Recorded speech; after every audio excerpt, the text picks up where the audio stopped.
Vous avez peut-être déjà entendu cette phrase qui dit que l'art peut changer le monde.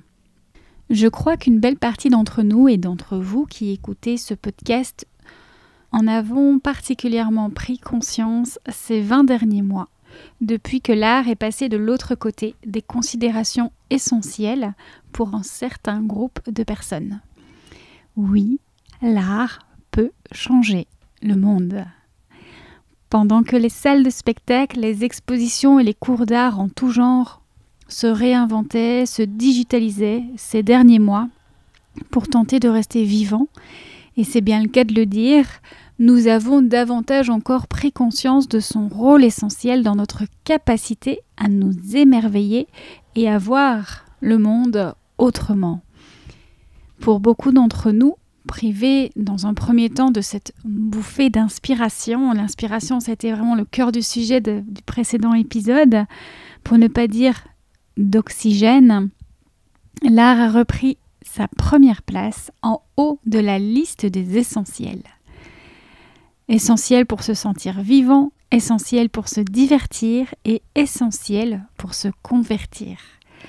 Se convertir signifie en effet se retourner en soi, vers l'intérieur, à l'inverse de se divertir, qui signifie se détourner de soi vers l'extérieur. S'il faudra peut-être encore quelques mois avant d'en percevoir la modélisation, l'art est devenu une expérience à part entière et s'expose en multiples dimensions. Les artistes proposent de plus en plus d'immersions inédites, quasiment événementielles, dans lesquelles on s'immerge totalement pour en ressentir le pouvoir vibratoire. Impossible d'en ressortir indemne, même si, pour certains, ça reste encore au plan de l'inconscient, rivé sur l'esthétique et prenant les frissons pour un mouvement passager. Pourtant, l'art nous traverse, nous habite et nous élève. C'est ma conviction, l'art permet de débusquer les angles morts et de changer le monde en ouvrant les perspectives et les consciences. Bienvenue sur le podcast État de Flow, je suis Elisabeth Smeisters, créatrice de l'ashram État de Flow, lieu de retraite et ressources en ligne et en immersion, une sorte de résidence d'artiste où l'on se respire, où l'on ralentit et se reconnecte au corps et à ses vertus originelles pour vivre son art dans la fluidité et l'harmonie. Seul ou avec des invités, je vous partage dans ce podcast une conversation, une clé et ou une piste de réflexion pour vous aider à mettre de la conscience et de la présence dans chacune de vos créations et de vos interactions avec le monde.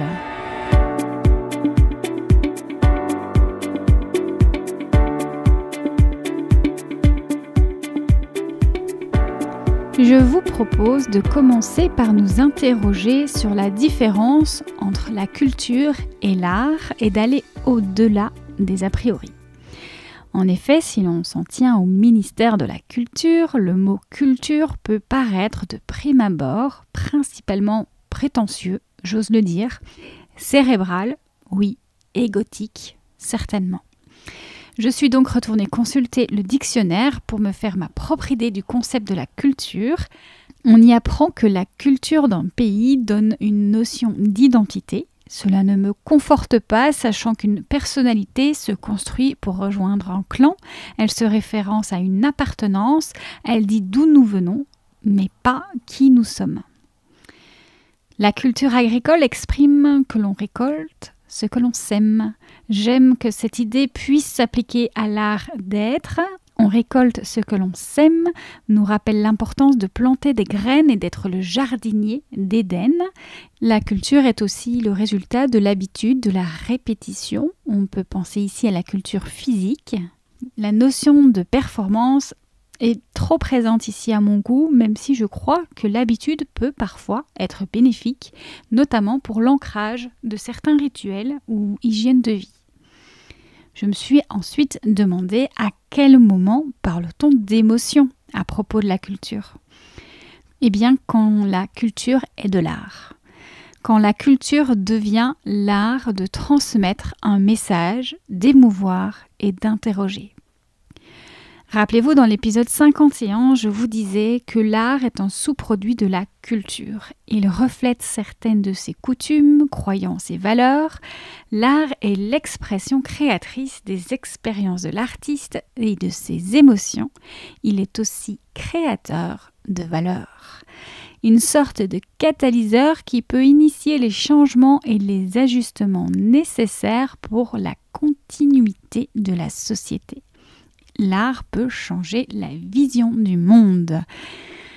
J'attire toutefois votre attention sur le fait que émotion ne veut pas forcément dire culture ou art. Il suffit de considérer certains shows télévisés et campagnes publicitaires, véritables fabriques à émotions que j'appelle superficielles ou préfabriquées, sans espace neutre ni possibilité de prise de recul et d'intégration, et sans vocation première à interroger. Nous sommes ici dans une telle intensité, dans une intention de divertissement, que l'intention de convertissement est quasiment exclue. Est-ce que c'est cela que l'on veut quand on est artiste ? Créer des boutons à émotion, des wow effects, des montées d'adrénaline et d'insuline instantanées comme une prise de sucre blanc qui provoque finalement un bien plus grand épuisement du corps avec toutes les perturbations émotionnelles qui en découlent, saute d'humeur, frustration, etc.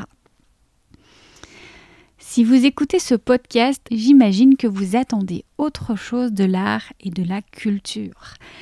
Il est plutôt question de suggérer des sensations, des impressions, de charmer l'esprit et de transporter au cœur d'un champ vibratoire particulier, dans le but de susciter de l'espoir et de conduire les hommes vers la lumière. Il est estimé que le poète travaille avec le monde sensible. Il comprend la nature et le monde et par son art devient prophète. S'il trouve écho, alors l'art nous touche par sa cohérence intérieure et sa résonance en nous-mêmes. À cet instant, l'art est en train de nous convertir. Pas vers un dogme, l'art devient un média utilisé pour exprimer des opinions, critiquer et sensibiliser contre les déficiences sociales et politiques. Il ouvre les consciences et les perspectives, il invite à se faire sa propre opinion à partir des résonances intérieures. Et ici, je vous invite à vous référer à l'épisode avec Catherine Cianci à propos d'être son propre média. On distingue donc au moins deux types d'art culturel, celui qui divertit et celui qui convertit. Le must, à mon sens, étant de réussir à convertir au travers du divertissement. Ne dit-on pas que certaines choses passent mieux par l'humour ? Que l'apprentissage est plus rapide et durable quand il se fait par le jeu ? J'ai passé la première partie de mon parcours professionnel à chercher à toucher par le divertissement, en œuvrant dans le milieu musical au sein de labels de musique ou encore via l'organisation de concerts notamment. Et j'ai consacré la deuxième partie à tenter de convertir, à commencer par moi-même, puis mes clients, refoulant le divertissement, le niant et parfois même le ridiculisant, le prenant pour un aspect immature du monde. Et pourtant, aujourd'hui, je suis à l'aube de la troisième partie de mon cheminement et je comprends que la maturité réside justement dans la capacité à convertir par le divertissement. Le tout, c'est de ne pas rester à l'extérieur de soi et de se contenter du divertissement. C'est quand divertir et convertir font alliance que nous pouvons impacter le plus largement et plus profondément. La spiritualité n'a pas besoin d'être sérieuse, elle a tout intérêt à émouvoir, car c'est en émouvant que nous avons la capacité de divertir et de convertir à la fois. J'œuvre pour un art engagé pour le vivant, pour la spiritualité, pour le retournement en soi, pour toucher les cœurs et harmoniser les êtres et le monde. Si on n'allie pas les deux, il faudra alors choisir et dans ce cas, le divertissement, l'exil de soi sera plus souvent choisi car c'est celui qui demande le moins de rigueur. Petite parenthèse, on pourrait croire que c'est celui qui demande le moins d'efforts. Et pourtant, c'est tout l'inverse. Je me note d'ouvrir le sujet dans un autre épisode. En attendant, je vous invite à lire l'article sur le sujet de la rigueur disponible sur le blog.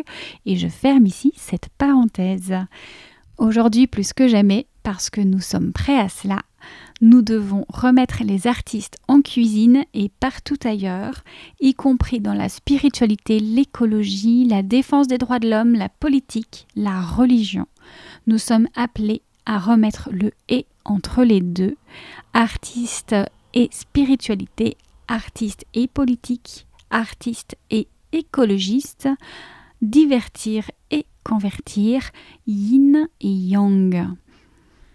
Pour appuyer cela, j'aimerais reprendre quelques exemples concrets aperçus un jour où je parcourais les médias sociaux à la recherche d'une inspiration, d'un regard nouveau, d'un émerveillement peut-être. Sauf que ce jour-là, ça m'a sauté aux yeux. La volonté initiale de la plupart des posts publiés était biaisée par un angle mort. Tous avaient certainement une bonne intention au départ, mais leur angle mort les empêchait d'atteindre leur volonté initiale de façon vertueuse. Nous avons tous des angles morts, c'est humain, mais ce n'est pas irrévocable.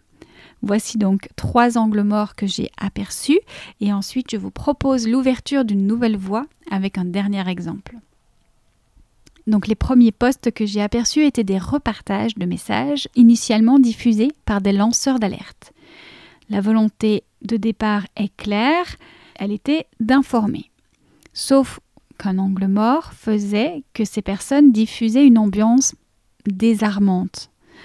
Une alerte n'est en effet que l'avertissement d'un danger et le sentiment de peur que celle-ci induit nous retire automatiquement toute capacité de discernement et d'action pertinente. Le résultat fait que le corps se met en mode réactionnel et qu'au final, rien ne change. Un autre post aperçu, une énième prise de position sur les règles grammaticales portant sur l'accord ou non des mots au féminin.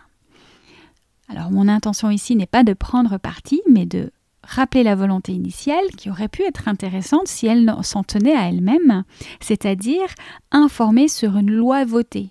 Sauf que l'auteur du post avouait sans vergogne avoir conscience de susciter des réactions uniquement émotionnelles de la part des lecteurs et il a agi pour satisfaire l'algorithme. Son angle mort était donc sa position établie sur une crise égotique sans reconnaître, sans connaître les lois ontologiques et pour ce faire je vous invite à lire les écrits d'Annick de Souzenel entre autres et j'ai également rédigé un sujet sur le blog. C'est le fameux article sur la rigueur, double raison d'aller le lire. 3e exemple de post, un sondage cette fois sur le meilleur goodies à offrir lors d'événements d'entreprise. Alors la volonté initiale est claire, de nouveau, satisfaire le client et accompagner les chances de la marque de ne pas finir à la poubelle. Ok ? Mais un angle mort s'est glissé là-dedans puisque initialement le goodies est un produit dérivé d'une œuvre pour en faire sa promotion. Or, le goodies d'entreprise est bien plus souvent synonyme de pollution visuelle, d'amassement dans les placards et de surproduction d'objets qui sont majoritairement, on doit le dire, moches et de faible qualité. Heureusement, au milieu de cette forêt peu chaleureuse, j'ai finalement trouvé le post qui m'apporterait un surplus d'énergie et d'inspiration pour la journée. J'ai aperçu une œuvre d'art. La volonté initiale de l'artiste était de proposer une sculpture représentant la renaissance d'un écosystème après un incendie. Ici, aucun angle mort puisque le regardeur est effectivement libre de vivre sa propre expérience et une graine est plantée. Je remercie d'ailleurs l'artiste Sophie Blanc, dont je vous mets les informations en note de l'épisode, de m'avoir inspirée avec son art végétal paré de lumière, me rappelant Le jardinier de l'Éden, conte initiatique de Clarissa Pinkola Estes, dont je vous recommande la lecture. Je remercie tous les artistes qui œuvrent en conscience, tous ceux qui transmettent un message vibratoire, tous ceux qui parlent au cœur, aux âmes, en liaison directe. Les artistes sont ceux dont le monde a besoin pour retrouver sa santé, pour transmettre des messages quand le mental résiste. Avec l'art, l'information passe sur un autre plan, un plan vibratoire contre lequel le mental n'a pas de prise. L'art informe directement notre système cellulaire, notre ADN, notre corps, et initie et impulse un nouveau comportement sans effort. Pour être de ceux-là, de ces artistes qui œuvrent à l'ouverture des consciences, je vous invite à vous demander en quoi ce que je m'apprête à exposer est pertinent. Quelle histoire souhaitez-vous raconter et soutenir ? Quel est le message qui jaillit naturellement et au-delà de vous et de votre œuvre ? J'espère que cet épisode vous aura permis de comprendre comment l'art peut en effet initier les changements et les ajustements nécessaires et créer de la valeur pour une croissance vertueuse. Merci d'avoir écouté cet épisode jusqu'au bout. S'il vous a plu et si vous pensez qu'il pourra faire écho chez d'autres personnes, pensez à le partager. Vous pouvez aussi mettre un commentaire et 5 étoiles sur Apple Podcast pour aider son rayonnement. On se retrouve sur le site www.etatdeflow.com et sur Instagram @etatdeflow_podcast et @elisabethsmeisters tout attaché. Je vous mets les liens directement dans les notes de l'épisode. À bientôt pour un nouvel épisode.